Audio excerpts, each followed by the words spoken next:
Hello friends, आप सबका बहुत बहुत स्वागत है मेरे चैनल एक्स्ट्रॉर्डनरी में।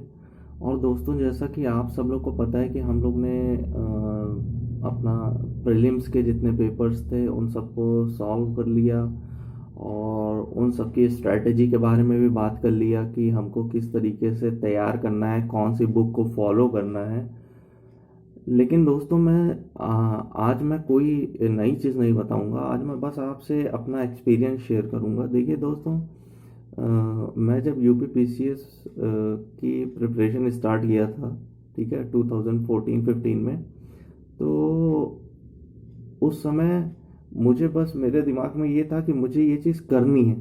मैंने आपसे बताया कि मैंने किसी फॉर्मल कोचिंग का कोई कोचिंग इस तरह की नहीं की, ना कोई रेगुलर क्लासेस इस तरह की नहीं की, ठीक है।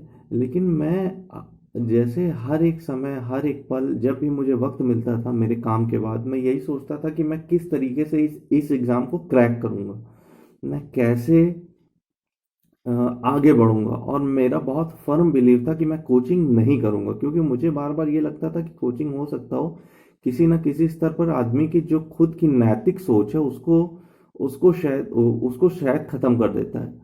तो दोस्तों, ये बहुत बहुत इम्पोर्टेंट है कि देखिए, स्ट्रेटजी मैं बताऊंगा, 10 और लोग बताएंगे, तरह तरह की चीज़ें बताएंगे, लेकिन इट्स अप टू यू।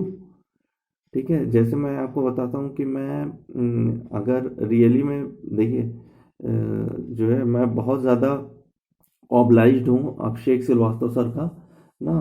और भी कई लोग हैं, जैसे शिव मिश्रा सर एक हैं ना, वो हो गया। और ऐसे 2-3 लोग हैं जिन लोग ने मेरा साथ दिया इस जर्नी में। तो सबसे इम्पोर्टेंट चीज़ ये थी कि वो ऐसे नहीं थे कि केवल मेरा ही साथ दिए, वो हर एक व्यक्ति को जिसको ये समझते थे कि हाँ ये कर सकता है, उसकी मदद वो करते थे।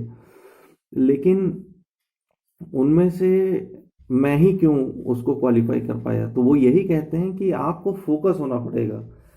ठीक है, आपको अपने गोल की ओर फोकस होना पड़ेगा, आपको अपने काम की ओर फोकस होना पड़ेगा। वो सबसे ज़्यादा इम्पोर्टेंट होता है। ठीक है, एक एक पॉजिटिव बिलीव होना, एक एक अपने अंदर कॉन्फिडेंस होना कि नहीं यार, हम ये कर लेंगे। ठीक है दोस्तों, और इसके साथ देखिए, जैसे ये प्रीलिम्स का मैंने बता दिया, अब सबसे इम्पोर्टेंट चीज़ होती है मेंस। ठीक है, प्रीलिम्स मेरे लिए बहुत ज़्यादा इम्पोर्टेंट था, क्योंकि प्रीलिम्स मुझे बहुत टफ लगता था। ठीक है, और ऑब्जेक्टिव एप्टीट्यूड जो मेरा था वो उतना अच्छा नहीं था। सब्जेक्टिव जो क्वेश्चन आंसर रहते हैं उसको तो हम पढ़ के लिख भी सकते हैं, मतलब उसमें कॉन्फिडेंस था, लेकिन ऑब्जेक्टिव में कॉन्फिडेंस उतना नहीं था। तो जो मेंस की प्रिपरेशन है उसमें आपको पता है कि जीएस 1, 2, 3, 4 पेपर्स हैं, और आपका एक ऑप्शनल होता है। तो ऑप्शनल इज़ वेरी इंपॉर्टेंट, और इसके साथ हिंदी और ऐसे होता है। ठीक है, तो मैं आपको बहुत बेसिक स्ट्रेटेजी बताता हूँ कि कैसे इन सबको प्रिपेयर करते हैं बिना मतलब बहुत ज़्यादा हैक्टिक बनाए हुए। देखिए, हिंदी और ऐसे को आप 2 दिन दीजिए, सैटरडे संडे। आप क्या करिए कि जैसे सैटरडे को आप एक ऐसे का टॉपिक उठा लीजिए और खुद से 700 वर्ड्स में लिखिए उन ऐसे को, और खुद से चेक करिए। दोस्त, मेरे पास कोई नहीं था जिसको मैं ऐसे ही आता है, तो हिंदी वाला जो पेपर है, हिंदी वाला भी एक पेपर उठा लीजिए, पेपर को सॉल्व करिए। उसमें देखिए पत्र कैसे लिखा जाता है, संक्षेपण कैसे किया जाता है, संदर्भ कैसे लिखा जाता है, इन सारी चीज़ों को आप सीखना और समझना शुरू करिए। ठीक है, तो सैटरडे संडे इस तरीके से हो जाएगा। अब मेंस के एक एक सब्जेक्ट के लिए पेपर 1, 2, 3, 4 बहुत सिंपल स्ट्रैटेजी है। ठीक है, देखिए, पेपर 1 जैसे हो गया, पेपर 1 में आपका एक हिस्ट्री का सेक्शन है, एक सोसाइटी का सेक्शन है, एक ज्योग्राफी का सेक्शन है। ज्योग्राफी के जो जो टॉपिक्स हैं, अब देखिए इन सब में जितने टॉपिक्स हैं, इन इन सारे टॉपिक्स की आपको, मतलब एक टॉपिक दिया है तो उस पर पूरी नोट्स आपको प्रिपेयर करनी होगी। ठीक है, तो अब जैसे मैं हिस्ट्री से स्टार्ट करता हूँ, तो हिस्ट्री के लिए कुछ मत करिए, मृणाल के वीडियो लेक्चर्स हैं। मृणाल, फिर मैं बता दे रहा हूँ, मृणाल के वीडियो लेक्चर्स हैं, आर्ट एंड कल्चर पे भी, मॉडर्न इंडिया में भी, इंडिया आफ्टर इंडिपेंडेंस पर भी, सबके आप नोट्स बना लीजिए। ठीक, उसके बाद जो सोसाइटी वाला सेक्शन है, सोसाइटी वाले सेक्शन के लिए मैं ये कहूँगा कि जो उसमें टॉपिक है, इसी तरह टॉपिक उसमें छांट लीजिए। उन टॉपिक्स के देखिए बाजार में क्या कोई नोट्स मिल रहे हैं, बुक लेने की कोशिश बिल्कुल भी मत करिएगा, बहुत हैक्टिक हो जाएगा। कोई नोट्स अगर मिल रहे हैं, विजन के या इंसाइट के, किसी के भी नोट्स मिल रहे हैं, उन नोट्स को आप ले लीजिए। ठीक है। इसके बाद ज्योग्राफी जो आता है, ज्योग्राफी के लिए आप बेसिकली एनसीईआरटी का यूज़ करिए। एनसीईआरटी में ज्योग्राफी के आपके मैक्सिमम टॉपिक मिल जाएंगे। ठीक, इसके बाद हम लोग आते हैं पेपर टू पर। पेपर टू हमारा पूरा पॉलिटी है। ठीक, पॉलिटी गवर्नेंस, और जो है उसमें पॉलिटी गवर्नेंस के बाद आईआर भी है। ठीक, तो कुछ नहीं आपको करना है, पॉलिटी गवर्नेंस के लिए वही लक्ष्मीकांत आपको करना है इजीली। अगर आपको कोई प्रॉब्लम होती है तो आप, फिर मैं यही कहूँगा कि किसी कोचिंग की नोट्स ले लीजिए जैसे विजन। उसके बाद फिर पॉलिटी गवर्नेंस के बाद आपका आ जाएगा आईआर। आईआर के लिए विजन 365 मेंस की जो आती है उसको आप इस्तेमाल करके बहुत ईजिली चीज़ों को प्रिपेयर कर सकते हैं। ठीक, पेपर थ्री में आ जाइए। पेपर थ्री में इकोनॉमिक्स है आपका, सिक्योरिटी है आपका, डिजास्टर मैनेजमेंट है आपका। तो इन सारी चीज़ों के नोट्स जो है विजन 365 मेन से आप उठा लीजिए इजिली। ठीक, और एक एक टॉपिक पर अपने नोट्स खुद के प्रिपेयर कर लीजिए। ठीक है। अब आइए पेपर फोर पर। Paper four is very crucial and it is very important to prepare paper four because it is also very scoring. ठीक, तो इसमें दो चीज़ इंपॉर्टेंट है। पहला थ्योरेटिकल पार्ट, दूसरा case study part. Theoretical part आप लेक्सिकन जैसे आती है उसको लेकर के बार बार पढ़ेंगे तो आपकी सारा थ्योरेटिकल पार्ट प्रिपेयर हो जाएगा। प्रैक्टिकल पार्ट के लिए आपको कुछ नहीं करना है, आपको सीधे सीधे विजन की टेस्ट सीरीज आती है, मेंस की आईएएस की जो टेस्ट सीरीज होती है उसी टेस्ट सीरीज को ले लीजिए। उसमें जो जो केस स्टडी दी हुई है, जो जो क्वेश्चंस दिए हुए हैं, उन क्वेश्चंस को पहले खुद से लिखिए, फिर उनको मैच कराइए। ठीक है, इस तरीके से आपका पेपर फोर प्रिपेयर हो जाएगा। तो मैंने आपको क्या बताया, paper one, paper two, paper three, paper four. अब it is very important to be continue in your effort. बहुत ज़रूरी है कि आप अपने एफर्ट्स को कॉन्टिन्यूअस रखिए ताकि आप वहाँ तक पहुँच जाइए जहाँ तक आपको पहुँचना है। ठीक है, ये सारी चीज़ें देखने में बहुत बड़ी लग रही हैं लेकिन बहुत ही सिंपल है। अगर आप एक एक दो दो महीने का टारगेट लेकर चलेंगे तो एक बार आपकी सारी चीज़ें कंप्लीट हो जाएंगी। ठीक, और इसके बाद जो ऑप्शनल आता है, optional is very important. Optional मेरा लोक प्रशासन था, पब्लिक एडमिनिस्ट्रेशन था।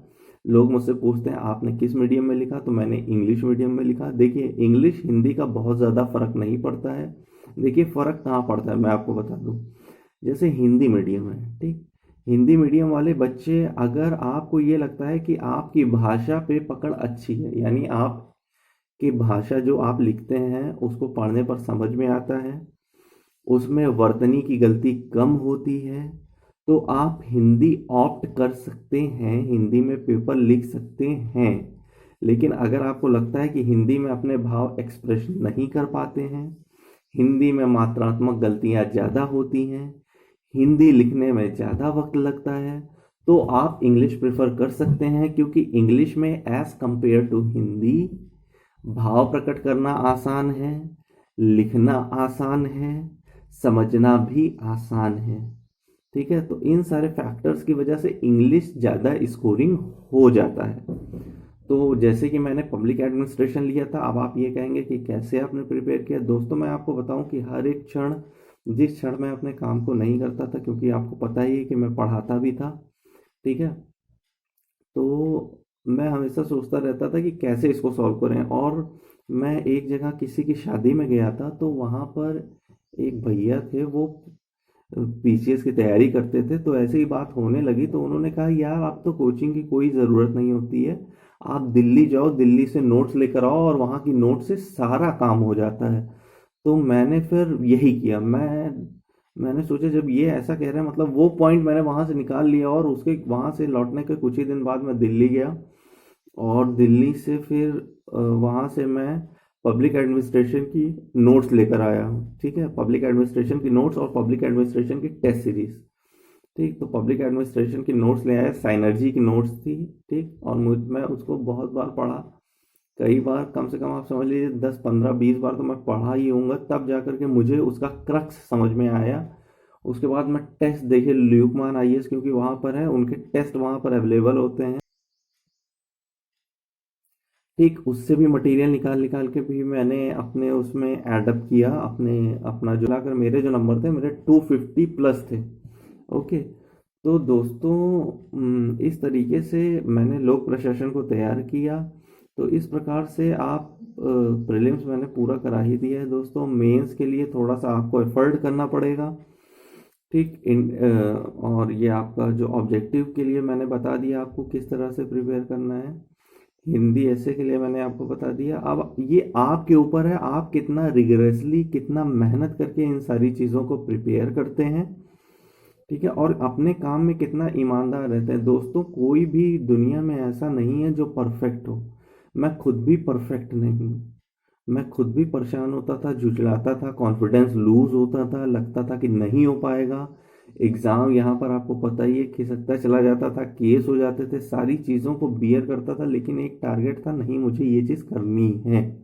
और खुद को समाज से बिल्कुल मत काटिए। आप सोचिए समाज से कट के आप पढ़ लेंगे। मैंने आपको क्या बताया कि यूपी पीसीएस प्रीलिम्स के बहुत सारे क्वेश्चन हैं जो व्यवहारिक रूप से आप सॉल्व कर सकते हैं, जिनके लिए आपको विशेष ज्ञान की आवश्यकता नहीं है, ठीक है। आप जितने व्यवहारिक रहेंगे तो ज़्यादा से ज़्यादा व्यवहारिक होने की कोशिश करिए। आप व्यवहारिक का ये भी मतलब नहीं है कि 24 घंटे चाय की दुकान पर खड़े हैं, ठीक है। दोनों चीज़ों में एक बैलेंस होना चाहिए।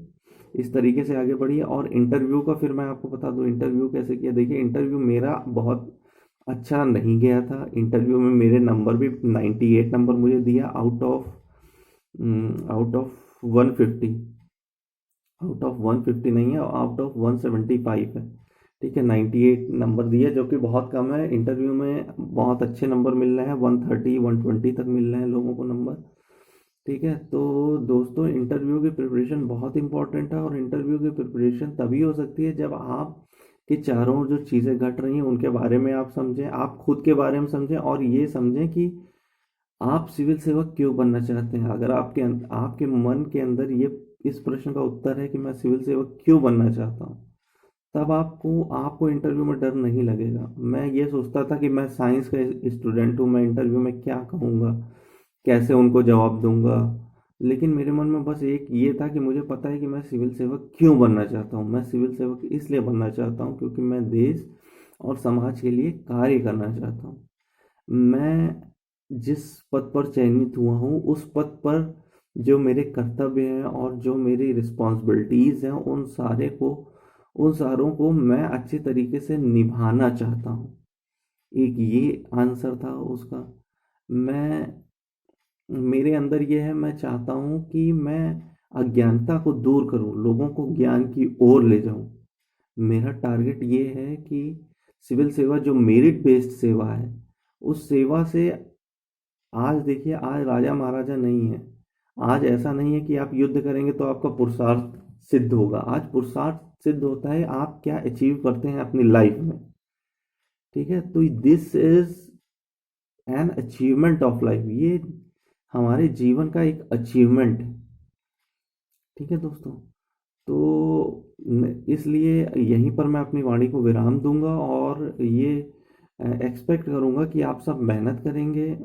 और मेरे स्तर से आपको अगर मुझसे कोई प्रश्न पूछना है, मैं अपनी ईमेल आईडी दे दूंगा, और फेसबुक पे आप मुझसे कनेक्ट हो सकते हैं। जो भी प्रश्न है मुझसे प्रश्न पूछिए, मैं आपके उत्तर देने की कोशिश करूंगा, ठीक है दोस्तों। क्योंकि अब मेरी पोस्टिंग भी हो गई है और जो है, हो सकता है थोड़ा सा कम वक्त मिले, लेकिन मैं आपसे हमेशा कनेक्ट रहूँगा और कोशिश करूँगा आपके सारे प्रश्नों के उत्तर दे सकूँ।